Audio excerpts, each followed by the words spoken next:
자, 이번 시간에는 그동안 거래했었던 그리고 추천했었던 종목에 대해서 다시 한번 복기도 해드리고요. 그리고 앞으로에 있어서의 흐름과 그리고 관련된 종목까지도 알아볼 수 있는 시간인데요. 자, 봉주 선생님 오늘 종목 현비각 시간 통해서 어떤 종목 다시 한번 살펴볼까요? 네, 오늘 살펴볼 종목은 TBH 글로벌입니다. 의류 사업을 하는 그런 기업이죠. 아마 좀 생소하게 느껴지시는 분들도 계실 건데요. 최근에 움직임이 괜찮았어요. 이 종목은 최근에 추천한 종목이고요. 8월 1일에 추천했습니다. 당시 2,650원, 2,500원 이렇게 분할 매수 추천을 했고요. 손절 마이너스 5%, 수익 20% 추천을 장중에 했어요. 장중에 추천을 했고 장중에 매수가 됐습니다. 그리고 이 종목 같은 경우에는 이제 흐름이 나왔을 때 50%로 목표 수익을 정했다가 그냥 홀딩을 시켰습니다. 그런데 좀 꺾이는 흐름이 나와서 플러스 20%나 아니면은 좀 홀딩 이런 전략을 전달을 했습니다. 하지만 8월 14일에 결국은 하락하면서 20% 수익으로 매도를 했어요. 뭐 20%도 작은 건 아닌데요. 50% 이상 수익이 발생했었기 때문에 안타까움이 남는 그런 종목이라고 볼 수가 있겠습니다. 다만 흐름이 아무리 좋은 종목이라고 하더라도 꺾이면 정리를 해야죠. 그리고 수익이 크게 났었던 종목은 조금이라도 수익 실현을 하는 게 낫습니다. 계속 밀려서 본전까지 오면은 그때는 던지지를 못해요. 그리고 계속 홀딩하다가 밀리는데도 계속 가지고 있는 경우가 발생을 하는데요. 그런 것들을 방지하기 위해서라도 적당히 수익 매도를 하는 게 좋습니다. 어쨌든 아쉬움이 남는 종목이긴 합니다. 사실 이 종목이 50% 이상 넘어갔을 때도 홀딩 시켰던 건 내심 100% 이상 수익을 노려볼 만한 그런 상황이었기 때문입니다. 당시 종목이 움직였었던 것, 최근에 움직였었던 건 의류 관련주로 움직인 거예요. 최근에 일본 제품 불매 운동이 계속 벌어지고 있지 않습니까? 그러다 보니까 일본 기업이죠. 우리가 유니땡땡 관련한 반사이익 기대감으로 움직인 종목이 이 종목이에요. 그래서 그런 종목 중에 하나라는 것이죠. 어쨌든 의류 관련 기업들이 많이 움직임이 나왔었어요. 그리고 지금도 움직임이 나오고 있는데요. 이 TBH 글로벌 같은 경우에는 좀 강한 흐름을 보일 수 있는 종목이라고 생각을 해서 추천을 했고요. 예상했던 대로 강한 그런 흐름이 나왔습니다. 그런데 결과적으로는 수익 실현하는 데 있어서 조금 아쉬움이 남는 그 정도입니다. 어쨌든 지금도 흐름이 나오고 있고요. 그리고 사실 조정을 더 크게 받으면 다시 한번 접근하려고 그랬는데 생각했던 것만큼 조정은 받지 않고 다시 움직이더라고요. 그런 면에서 아쉬움은 있지만 어쩔 수 없는 부분 아니겠습니까? 어쨌든 종목에 대해서 100%그 움직임을 정확하게 예측을 하고 그게 맞아 들어간다고 하면 좋겠지만은 그러기가 힘들어요. 그래서 참 그 매매하기가 힘든데 어쨌든 그 수익 실현을 했던 걸로 만족했었던 그런 종목이라고 볼 수가 있겠습니다. 그리고 지금도 움직임이 나오고 있기 때문에 향후에 또 움직일 가능성이 충분히 있죠. 그런 면에서 관찰이 필요한 종목이기도 하다 그렇게 생각을 합니다. 화면 잠깐 보시겠습니다. 네, 이 종목은 8월 1일에 추천을 했는데요. 자, 이날이죠. 이날 2,650원에 장중에 추천을 했어요. 결국 장중에 매수가 됐죠. 2,650원이 이 정도입니다. 그래서 장중에 매수가 됐고요. 그리고 곧바로 흐름이 나오니까 50% 이상 수익 목표를 정했는데 또 여기에서 급등을 하니까 욕심이 생기더라고요. 그래서 일단 홀딩 사인을 했습니다. 그리고 흐름이 괜찮았습니다. 조정을 약간 받더라도 더 갈 가능성이 높다고 생각을 했는데요. 생각보다 조정을 크게 받는 그런 흐름이었어요. 결과적으로는 이제 플러스 20% 정도까지 내려왔을 때는 흐름이 완전히 끝날 가능성이 있다고 봐서 그때는 수익 실현을 해야겠다 생각을 했습니다. 결과적으로 8월 14일 이날이었었죠. 20%의 매도가 됐는데요. 아쉬운 건 더 조정을 받을 것 같았는데 조금 더 조정을 받다가 그냥 상승을 했다는 것이죠.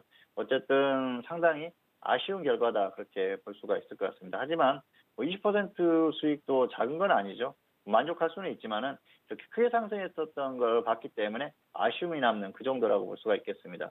그리고 나서도 크게 꺾이지 않고 지금 움직임이 나오고 있지 않습니까?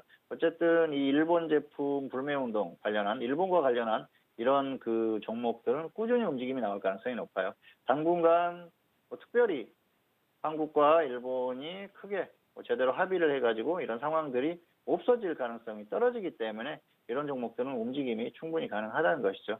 그래서 꾸준한 관찰이 필요하다는 생각이고요.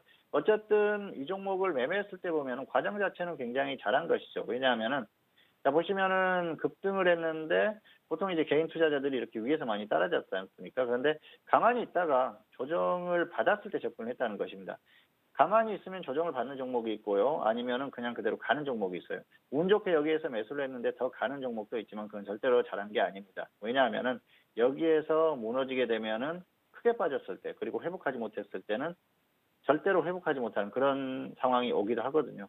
그러다가 장기 투자가 되는 그런 경우가 비일비재합니다. 그렇기 때문에 무리하게 추격 매수를 하는 것보다는 차라리 오지 않더라도 기다리는 게 낫다는 것이죠. 그리고 왔을 때 접근했을 때는 확률이 높아진다는 것이죠.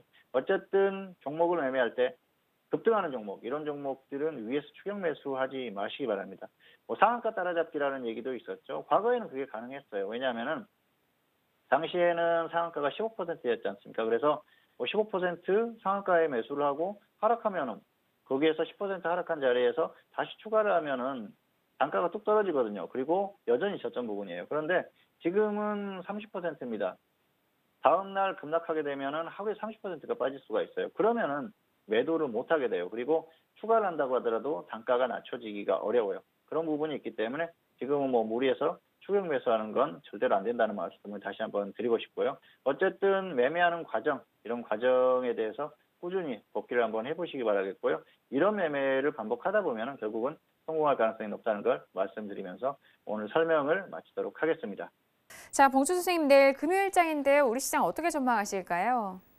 네, 현재 상태로 보면은 역시 시가는 상승할 가능성이 높은데요. 역시 시가의 어떤 흐름, 초반의 흐름이 상당히 중요하다고 생각을 합니다. 뭐 길면은 10시 반 그 정도까지 흐름이 중요하고요. 그 짧으면 9시 반 정도, 10시 이전의 흐름이 어느 정도 결정될 가능성이 큰데요.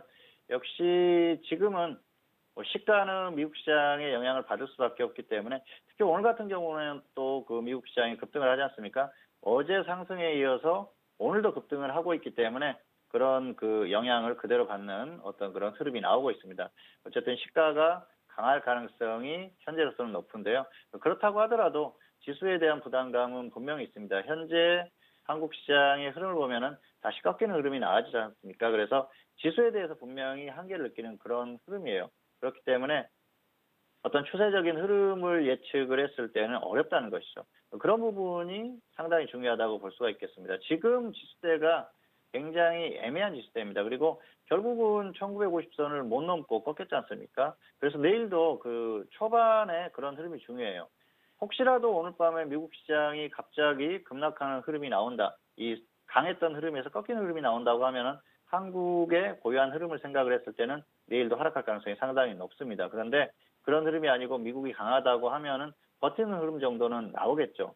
다만 초반에 강하다고 하더라도 결국은 조정을 받을 가능성이 상당히 높다는 것이죠. 물론 뭐 장중에 미국 선물이 엄청나게 급등한다거나 그런 흐름이 나오면은 또 상황은 달라지지만 그럴 가능성은 떨어진다고 봅니다. 왜냐하면은 현실적으로 미국 시장도 계속 상승할 만한 그런 상황은 아니거든요. 그리고 그동안의 흐름 자체가 그렇습니다. 박스권에 갇혀있는 흐름이기 때문에 오늘 상승한다고 하더라도 내일 이후에는 흐름이 다시 또 꺾일 가능성이 높다고 봅니다. 그런 것들을 감안했을 때는 한국도 어렵다는 것이죠. 그리고 한국은 자체적으로 봤을 때는 상승할 만한 모멘텀이 떨어져요. 그래서 상승을 한다고 하면은 힘겨운 흐름, 그리고 어렵게 꾸역꾸역 조금 올라가는 그런 흐름이 가능한데요. 아래쪽으로는 많이 열려 있다는 것이죠.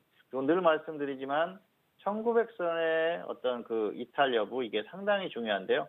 단기에 빨리 이탈하게 되면은 굉장히 불안한 모습이 나올 수가 있겠죠. 물론 1900선을 이탈하는 자체로 크게 좋지 못한 흐름이 나올 가능성이 상당히 높습니다. 그리고 속도가 빨라지고 낙폭이 커질 가능성이 높죠. 자, 지금 한국의 어떤 지수의 흐름, 시장의 흐름은 위로는 힘겹고요.